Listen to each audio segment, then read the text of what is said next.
एक बहुत गरीब किसान था। वह अपनी बेटी के साथ एक छोटी सी झोपड़ी में रहता था।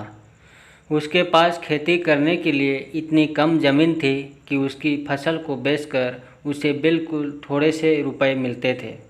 उन रुपयों से वे लोग ठीक से खाना भी नहीं खा पाते थे। वह राजा के पास अपनी समस्या लेकर आया और राजा दयालु थे। उन्होंने किसान को अपनी ज़मीन में से कुछ ज़मीन दे दी खेती करने के लिए। उन्होंने कहा, यह ज़मीन तो हमारी ही रहेगी, लेकिन उस पर उगने वाली फसल तुम्हारी होगी। किसान ने राजा को बहुत बहुत धन्यवाद दिया। एक दिन वह खेत की जुताई कर रहा था, तभी उसका हल किसी कठोर चीज़ से टकराया। उसने वह खोद कर देखा तो उसे सोने की एक ओखली मिली। किसान ईमानदार था। उसने अपनी बेटी से कहा, हमें यह ओखली राजा के खेत से मिली है। जिसकी ज़मीन है उसी की यह ओखली भी है, इसलिए हमको इसे राजा को लौटा देना चाहिए।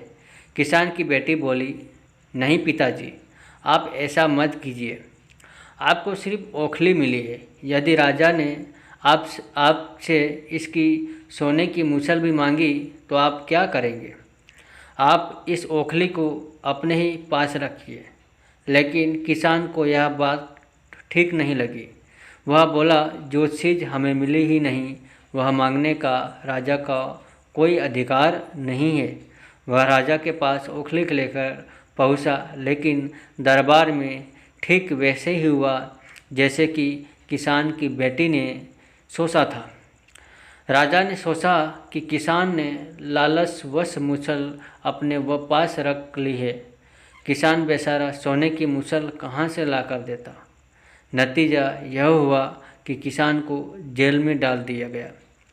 जेल में ना उसे ढंग से खाना मिलता था ना पानी।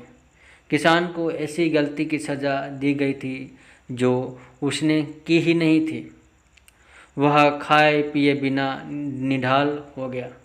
लेटे लेटे वह रोता रहता था और कहता था, बेटी की बात मानी होती, काश मैंने अपनी बेटी की बात मानी होती।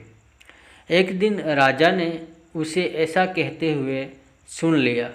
उन्होंने किसान से पूछा कि वह ऐसा क्यों कह रहा है। तब किसान ने राजा को पूरी बात बताई।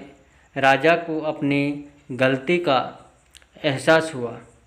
किसान को तुरंत छोड़ दिया गया।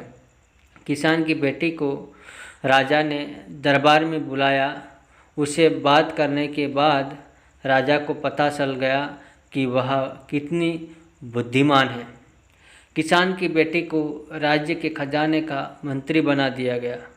उन्हें रहने के लिए घर और सभी सुख सुविधाएं दी गई। किसान और उसकी बेटी सदा सुख से रहे। किसान को थोड़ा कष्ट जरूर हुआ, झेलना पड़ा, लेकिन अंत में जीत सच्चाई की हुई। आशा करता हूँ ये छोटा सा वीडियो आप लोगों को बहुत अच्छा लगा हो तो हमारे चैनल को सब्सक्राइब करें। ऐसे ही वीडियो आप लोगों को देखने को मिलेंगे। आप लोगों को कोई प्रश्न पूछना है तो पूछ सकते हो। जय हिंद, जय भारत।